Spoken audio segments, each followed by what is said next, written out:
lose the roof over your head. They don't need illness. They don't need divorce. Just one notification email is enough for everything to collapse. Keep this in mind if you plan to visit Fort Lauderdale right now. If you help someone sitting on the sidewalk with a sign saying, "I need help," you could be fined or even arrested. Here, being poor is not just difficult, it is also a prohibited act. In the past 10 years, Fort Lauderdale has lost 15.7% of its shelter beds, despite the continuously increasing demand. The number of unsheltered people continues to rise, especially among the elderly and veterans. How is it that in the midst of a prosperous and developed America, we allow our citizens, especially those who have served the country, to go through this?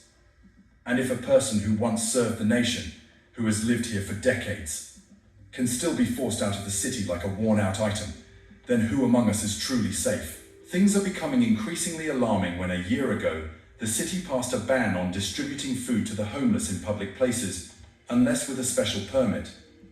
A 90-year-old man was once arrested while distributing bread to a group of homeless people outside a church, on the grounds of causing urban aesthetic disruption. Are we living in a society where sharing food requires permission, but quietly forgetting an entire community needs no one's consent? Some notable policies of this city include banning panhandling in public places, restricting tent encampments, and not expanding shelters. Federal funding has ended, causing many support programs to be frozen. And what's even more concerning is that there is no community reintegration model for the elderly or veterans. Do you see Fort Lauderdale right now like a high-end hotel that always keeps its lobby spotless by removing everything that doesn't look good, including people? And then, when a society starts punishing even those who share food, what are we trying to protect? And what are we losing? If in Fort Lauderdale you are not allowed to pitch a tent, in the next city, people are not even allowed to beg for help.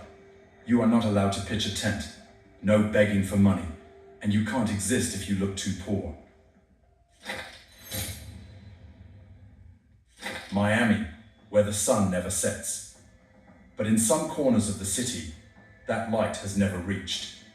In this city, you can spend $5,000 to stay one night in a penthouse overlooking the sea, but 3 streets away, an elderly person has to sleep on the sidewalk, shielding themselves from the rain with a billboard blown away by the wind.